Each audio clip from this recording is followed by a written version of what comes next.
다른 그리스도인이라는 제목을 좀 붙여봤습니다. 우리가 똑같은 다 그리스도인이지만 그리스도인이 세상 사람들과 무엇이 다른가? 요한복음 9장에 보면 날 때부터 소경으로 태어난 자의 이야기가 나옵니다. 날 때부터 소경된 자는 그날도 자신이 늘 앉아있던 자리에서 구걸을 하고 있었습니다. 그를 보고 제자들은 그 사람이 앞을 보지 못하는 것이 그 자신의 잘못 때문인지 아니면 그 부모들이 저지른 잘못 때문인지 그것을 묻는 신학적인 어떤 질문을 들고 예수님께 나왔습니다. 제자들은 그 소경이 된 사람에게는 관심이 없고 그 사람을 통해서 어떤 신학적인 이런 것들을 알아내길 원했습니다. 교리적인 것을 알아내길 원했어요. 논쟁을 하고자 했던 것이죠. 제자들이 그런 신학적인 논쟁을 하려고 하자 예수님께서 그 논쟁을 막아버리셨습니다. 그리고 소경의 눈을 뜨게 해주셨어요. 예수님께서 땅바닥에 침을 뱉으시고 진흙으로 이겨서 그 눈에 바르고 실로 한 못 해가서 닦으라고 말씀하셨고 그 소경은 그렇게 했더니 눈을 뜨게 되었습니다. 세상에서는 도저히 상상도 할 수 없는 것이 그날 일어났던 것이죠. 소경은 예수님을 만나서 눈을 뜨게 되었어요. 예수님을 만나서 눈을 뜨게 됐습니다. 그런데 그가 눈을 뜨자 그와 가장 친했던 친구들이 별로 기뻐하지 않아요. 소경은 주님으로 인해서 주님을 만난 것으로 인해서 값없는 은혜를 듬뿍 누리게 된 것이죠. 이제 새로운 삶을 살아가게 됐던 것입니다. 주님께서 일방적으로 그 은혜를 그에게 베풀어 주셨어요. 여러분, 세상에는 값없는 은혜가 없죠. 세상 사람들이 그 친구들이 그것을 기뻐하지 않았던 이유가 뭡니까? 값없는 은혜가 어떻게 존재할 수 있냐? 어떻게 그런 일이 일어날 수 있냐? 우리는 믿을 수 없다라는 것 때문이었어요. 소경은 눈을 떴지만 세상과의 싸움이 이제 시작되는 것입니다. 주님을 만난 후에 그것으로 우리의 모든 것이 끝나지 않습니다. 주님을 만난 후에 아직도 주님을 모르는, 만나지 못한 그런 사람들과의 싸움이 시작이 되는 거예요. 바리새인들이 그에게 물어요. 예수라고 하는데 예수가 어디서 왔는지 네가 아느냐? 그가 지금 어디 있느냐? 그에 대해서 무엇을 네가 알고 있느냐? 와 같은 그런 질문들을 그에게 자꾸 퍼붓는 것입니다. 소경이었던 사람은 예수님에 대해서 나는 별로 아는 바가 없습니다. 그렇게 말해버려요. 요한복음 9장 12절을 보시면 그들이 이르되 그가 어디 있느냐 이르되 알지 못하노라 하니라. 예수님으로부터 치유함을 받고 나는 예수가 어디 있는지 나는 알지 못한다. 저 말 속에는 그가 누군지도 나는 모른다 이거죠. 저게 사실이잖아요. 예수님이 그를 찾아오셔서 예수님의 방법대로 치료하시고 예수님은 가버리셨거든요. 그러니까 이 소경 입장에서는 누군지, 내 눈을 뜨게 한 사람이 누군지 구체적으로 알 수가 없어요. 나는 알지 못하노라 얘기한 거예요. 요한복음 9장 25절에도 보면 대답하되 그가 죄인인지 내가 알지 못하나 한 가지 아는 것은 내가 맹인으로 있다가 지금 보는 그것이니이다. 이게 굉장히 중요한 얘기죠.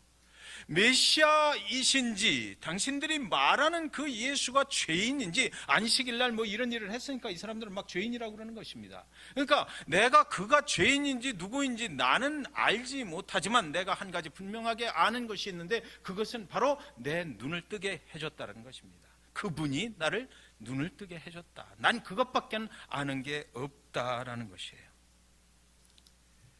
메시아를 설명할 수는 없지만 평생 처음 그분으로 인해서 이제 눈을 떠서 아름다운 세상에 이 아름다운 꽃들을 내가 볼 수 있게 됐다. 그분이 나를 그렇게 만들어 주셨다는 것이죠. 수많은 예수님에 대한 세상 사람들의 질문, 하나님을 안다고 하는 사람들도 막 질문을 퍼붓는 거죠. 그런데 그 눈을 뜬 자의 대답은 그가 누구인지 나는 알 수 없습니다. 그러나 분명한 것은 그분이 나의 눈을 뜨게 해주었다는 것이에요. 이 소경의 대답이 바로 저와 여러분이 예수님이 일으키시는, 우리 인생 가운데 일으키시는 그런 신비한 일들에 대한 대답이라는 거죠. 저와 여러분도 그랬잖아요. 예수 그리스도를 논리적으로 내가 성경을 보고 이거 믿을만하네, 이 사람이 진짜 메시아인 것 같다라고 해서 그것을 증명하고 내가 알고 있는 지식으로 내가 납득할 수 있어서 그 다음에 예수 그리스도를 만나셨어요? 그런 분은 어디 계십니까? 우리가 예수를 만났던 것은 어느 날 우리 인생 가운데 어떤 사건이 있었어요. 그 사건을 통해서 예수님 앞으로 나오게 됐던 거죠. 그리고 그날부로 나는 예수 그리스도에 대해서 관심을 가지게 됐고 예수 그리스도를 믿고 살아가게 됐단 말이에요. 어느 날 저도 아내가 권유하는 그 교회에 갔거든요. 그래서 그 다음 주에 가니까 담임 목사님이 바람이 나서 어디로 야밤 도주를 하셨다고 하는데도 감사한 것은 그 사건이 저한테 일어난 거예요. 그런데 감사한 것은 그 교회를 내가 그 사건으로 인해서 안 나가질 않았던 거예요. 아, 다른 교회를 또 찾아보자. 그래서 또 한 달 동안 아내가 서치를 한 거죠. 그래가지고 아주 조그만 개척교회로 가게 됐어요. 거기서 목사님의 말씀이 너무 좋은 거예요. 그런 사건들을 통해서 그때부터 저는 이제 예수 그리스도를 만나기 시작한 거죠. 거기서부터 진짜 예수가 누구인지, 나를 교회로 인도하신 분이 누구신지를 그때부터 아주 이제 구체적으로 배워나가기 시작하는 거예요. 우리 저 성경 파노라마 이런 거 하지만 지금 그때 당시는 여러분들 아시겠지만 성경대학, 제자대학 이런 거 있었어요. 그래서 그냥 일반 성도들이 몇 주 동안, 몇 달 동안 이렇게 공부를 하면 목사님이 어디 가서 또 대학생 학교 졸업할 때 입는 가운 같은 거 빌려와가지고 사진 찍고 졸업장도 주고 이랬거든요. 예. 그런 일들이 제 인생에 일어나게 됐던 거죠. 그게 사건 아닙니까? 그래서 조금씩 예수 그리스도를 알아가게 되고, 그리고 나서 예수 그리스도 그분께서 제 인생에 어떤 여러 가지 사건들을 통해서 주님을 더욱더 알아가게 했단 말이에요. 그러니까 맨 처음에 오늘 이 눈을 뜬 소경과 마찬가지로 그 인생에 어떤 일이 일어났을 때 예수 그리스도에 대해서 나는 아는 것이 없다. 다만 그분이 나를 새롭게 해주셨다라는 그 은혜의 사건만 나는 기억한다 이거죠. 그것을 갖다 우리는 값없이 주신 하나님의 은혜다라고 말하는 거죠. 하나님께서 일방적으로 값없이 베풀어 주신 거예요. 여러분, 그런데 참 이상한 일들이 요즘에는 일어납니다.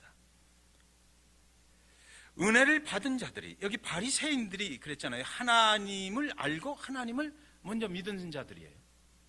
은혜를 받은 자들이 이제 그리스도의 은혜로 인해서 하나님의 교회에 나오게 되고, 그리고 나서 또 하나님을 좀 더 알아가는 이런 예배를 하게 되고 하나님 아버지 앞에 조금 더 가까이 가는데, 이 은혜를 받은 자들이 아직도 밖에 있는 자들, 그들이 교회로 들어오고 하나님 앞에 나가려고 할 때 이 바리새인들처럼 변해버린다는 것입니다. 은혜를 먼저 받은 자들이 그들을 통제하고 싶은 마음이 생기는 거예요. 교회 생활은 이렇게 해야 되는 거야. 하나님의 은혜를 받으려면 이렇게 해야 되는 거야 라고 내 통제권 속으로 들어와 주기를 바란단 말이죠. 잭슨빌 중앙침례교회는 그렇지 않기 때문에 은혜 충만할 줄 믿습니다. 사람이 먼저 은혜 받은 자들이 통제하려고 해서는 안 되잖아요. 오늘 바리새인들이 하는 짓이 바로 그거였다고요. 먼저 하나님을 안다는 것 때문에 예수 그리스도 그분이 내가 생각하는 대로 안 되면 안 되는 거고, 이 소경의 대답이 내가 원하는 대답이 안 나오면 안 된다라고 했던 거예요. 아직도 밖에는 주님의 잔치에 초대받지 못한 그런 자들이 기회를 보고 있어요. 하나님의 어떤 사건을 통해서, 일으키시는 사건을 통해서 하나님의 교회에 나오려고. 그것을 우리가 어떤 룰을 만들어서 통제하기 시작하면 그들은 절대로 하나님 앞에 나올 수가 없다는 것이죠. 모든 영혼들에게 주의 구원의 복음을 증거하기 위한 목적이 바로 교회이기 때문에, 우리를 먼저 그 은혜로 값없이 주시는 은혜로 구원해 주신 주님의 목적이 바로 다른 영혼들을 주님 앞으로 인도하게 하기 위함이기 때문에, 절대로 거기에 먼저 은혜 받은 자들이 아직 나는 완전해지지도 않았는데, 아직 나는 주님 앞으로 조금씩 가고 있는 연약한 자인데 그것을 교만해져서 자꾸만 통제하려고 하면 절대로 주님의 뜻은 우리를 통해서 이루어질 수가 없다라는 것이에요. 사랑하는 아들 디모데야라고 하면서 오늘 본문은 시작해요. 사도 바울이 이제 곧 자기는 죽을 것입니다.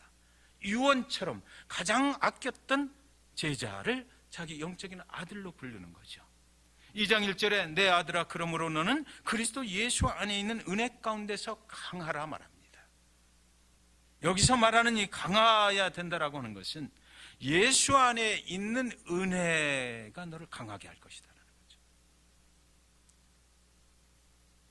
예수 밖에 있는 은혜는 세상의 은혜이고 예수 안에 있는 은혜는 하나님의 은혜요 값없이 주신 은혜다라는 거예요. 네, 그것이 너희를 강하게 하리라는 거죠.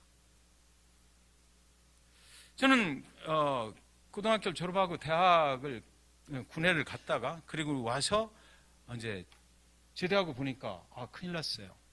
이 뭐 어디 취업도 될 것 같지도 않고. 그래서 그때 이제 뒤늦게 군에 졸업하고 그리고 이제 대학을 갔습니다. 그러니까 아버지하고 약속했던 게 틀리는 거예요. 나는 군에 제대하고 이제 고등학교만 졸업하고 딱 직장에 취업해서 효도하고 돈도 많이 벌겠습니다 했는데 나와서 보니까 그게 아니죠. 그래서 결정을 했어요. 아버지한테 가서 아버지 앞에 무릎을 딱 꿇고 아버지 내가 공부를 더 해야 되겠습니다. 돈이 없어요. 그러니까 한 학기 등록금하고 입학금만 대주십시오. 그럼 내가 틀림없이 공부 잘해서 효도를 할 수 있겠습니다. 그랬더니 그때 아버지께서 하시는 말씀이 가만히 나를 쳐다보시더니 그래 그럼 딱 요번만이야.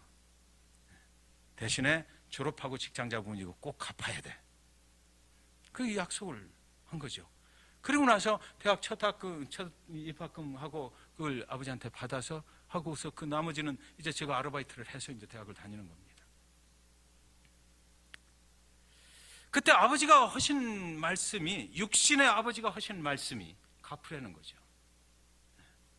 육신의 아버지는 저한테 값없이 주시질 않더라고요. 갚으라는 거예요. 물론 나중에 뭐 받으시진 않으셨지만 갚으라는 거죠. 사랑하는 여러분, 은혜도 여러 가지가 있더라고요. 세상에서 오는 은혜가 있어요. 이것은 갚아야 하는 은혜죠. 그리스도 예수 안에 있는 은혜는 커져 베풀어지는 은혜라고 오늘 사도 바울이 말하는 겁니다. 그것이 더 힘이 세다는 거예요. 그것이 강하다는 것입니다. 세상에 은혜가 베풀어지면 감사하죠. 누가 나한테 은혜를 베풀어주면 감사해요. 참 감사해요. 그리스도 예수 안에서 베풀어지는 은혜는 한량없는 은혜요 갚을 길이 없는 은혜입니다. 갚을 필요도 없는 은혜고요. 그래서 누군가는 이렇게 노래했어요. 한량없는 은혜, 갚을 길 없는 은혜, 내 삶을 애워싸는 하나님의 은혜, 나 주저함 없이 그 땅을 밟음도 나를 붙드시는 하나님의 은혜.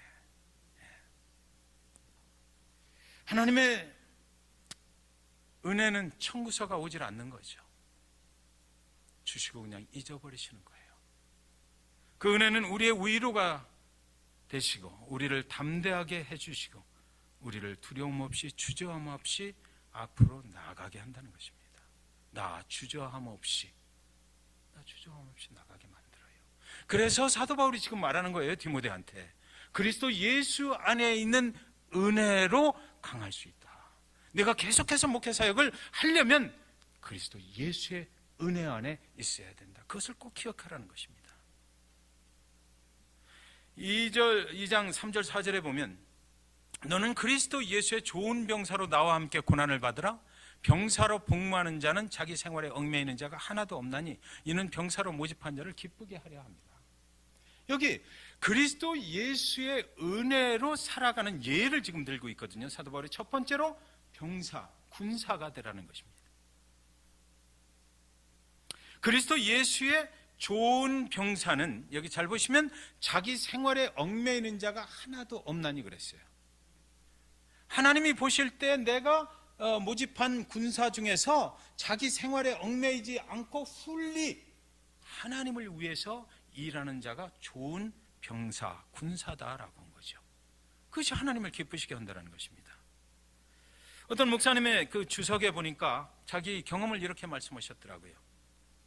어떤 교회 멤버 한 여자 성도님께서 주일이 지나고 그리고 월요일 아침 일찍 목사님에게 전화를 한 거예요. 목사님, 어저께 주일 예배 설교를 듣고 제가 은혜를 많이 받았습니다. 저에게는 남편이 운영하던 그 술 파는 데 있잖아요. 그 리커스토어, 리커스토어가 하나 있습니다. 그것을 남편이 살아생전에 운영을 하다가 돌아가셔서 그 뒤로는 제가 그것을 운영하고 있는데, 그런데 어제 주일 설교에서 목사님의 말씀을 듣고 보니까 내가 그것을 계속하면 안 되겠더라고요. 그래서 제가 오늘 아침에 지금 여기 나와서 장사를 시작하기 전에 목사님한테 전화를 거는 것입니다. 목사님 말씀대로 이것을 안 하기 위해서 내가 지금 이 선반에 있는, 이렇게 진열되어 있는 술병 중에서 5개를 그냥 통째로 깨버리겠습니다.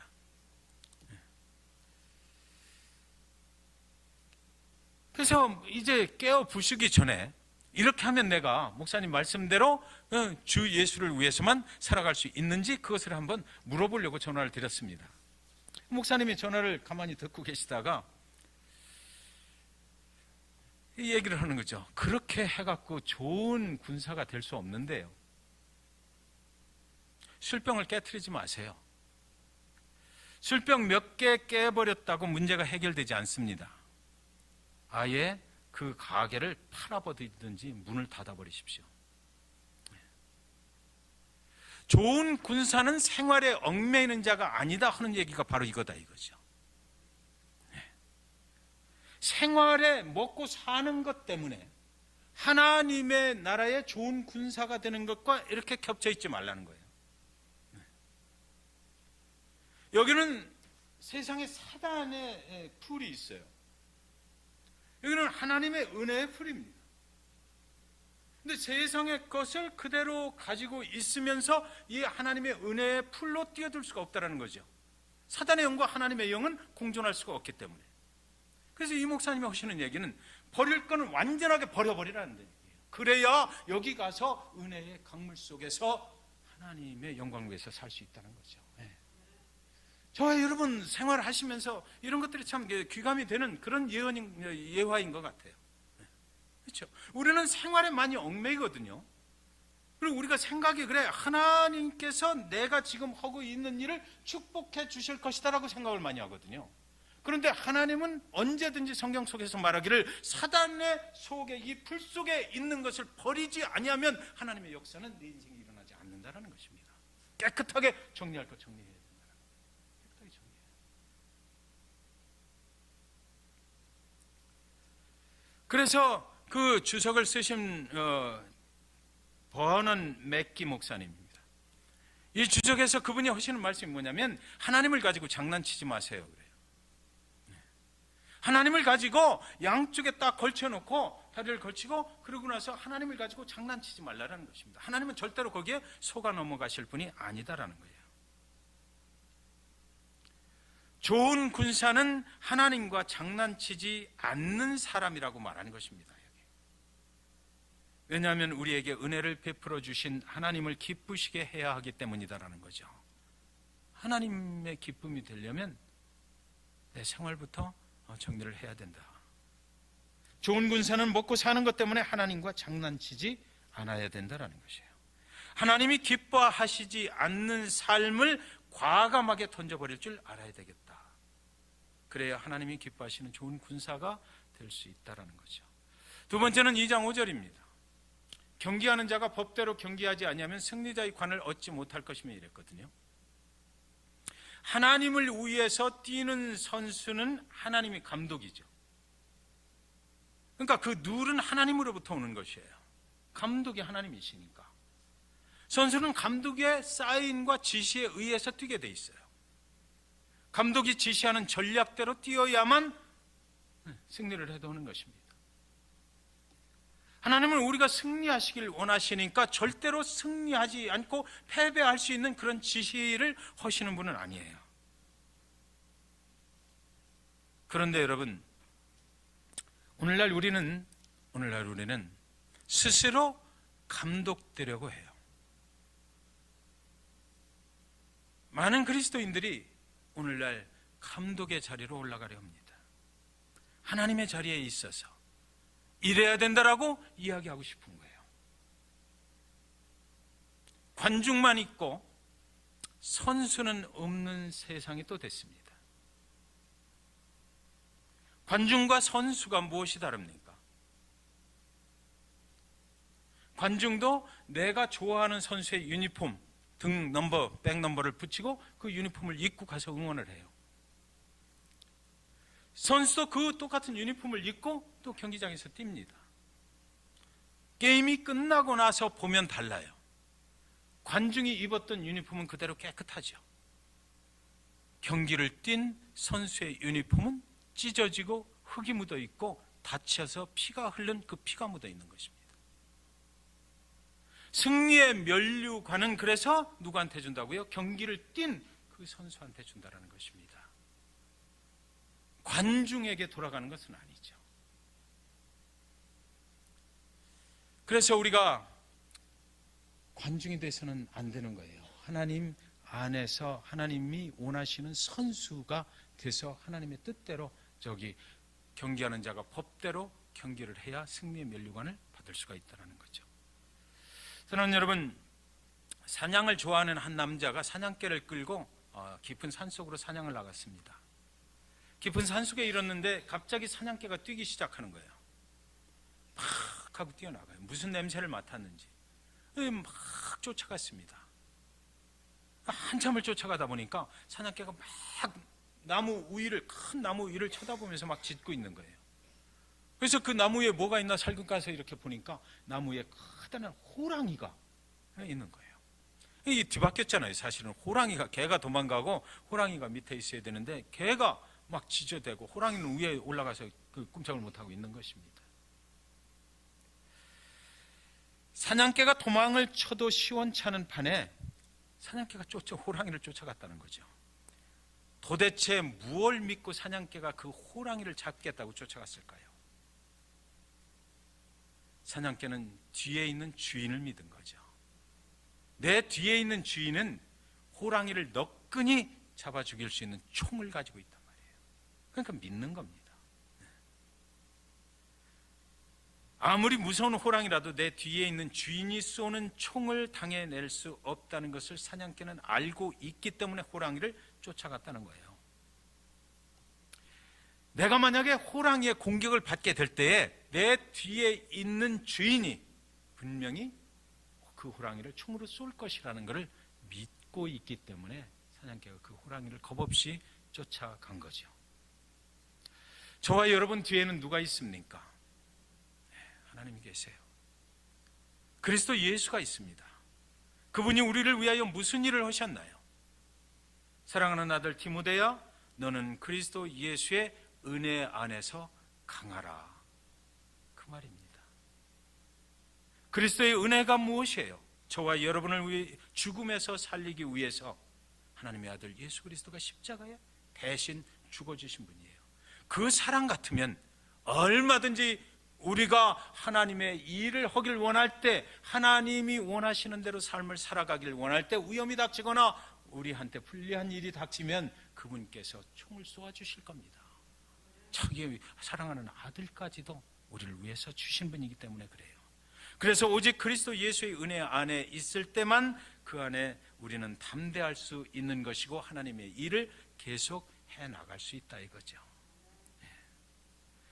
오늘 우리에게 필요한 것은 그리스도 예수의 은혜입니다. 우리 목회 수양회에서도 비전 캐스팅할 때 첫 번째 나온 게 그거잖아요. 우리가 은혜스러운 예배를 드리자. 그래서 그 안에서 우리 또 서로 칭찬하고 격려하면서 살자. 이런 거였어요. 그리스도 예수 안에 있는 은혜를 입은 선수가 되어야 합니다. 때때로 우리가 힘들고 어렵고 피가 나고 무릎이 깨지고 그렇지만 그 고난을 이길 수 있게 하시는 힘은 그리스도 예수 안에 있는 그 은혜로부터 온다라는 거죠. 그 은혜가 있으면 우리는 너끈히 이기고 승리할 수가 있게 됩니다. 그리스도 예수의 은혜로 지금 뛰고 있는가? 그렇다면 우리는 멈추지 아니할 것입니다. 포기하지 아니할 것이에요. 주님이 이 시간 저와 여러분에게 물으십니다. 그 은혜가 내게 있느냐? 그 은혜는 우리를 참게 하잖아요. 고난이 왔을 때 참고 인내할 수 있게 만들어줘요. 그 은혜가 내게 조카도다라고 바울에게 말씀하셨어요. 그리스도 예수의 은혜는 언제든지 우리를 참고 인내하면서 강하게 만들어주기 때문입니다. 마지막으로 2장 10절입니다. 같이 한번 읽을까요? 시작. 그러므로 내가 택함 받은 자들을 위하여 모든 것을 참음은 그들도 그리스도 예수 안에 있는 구원을 영원한 영광과 함께 받게 하려 함이라. 아멘. 밖에 있는 모든 자들을 구원의 영광 안에 들어오게 하기 위해서 그리스도 예수 안에 있는 은혜를 입어야 참고 인내하면서 그들을 위해서 기도하고 함께 영원한 영광 속으로 들어갈 수가 있게 되는 것입니다. 그리스도 예수의 은혜로 많은 영혼을 구원으로 인도하시고 여러분, 저와 여러분이 승리의 면류관을 받으실 수 있기를 주님의 이름으로 간절히 축원드립니다. 기도하겠습니다.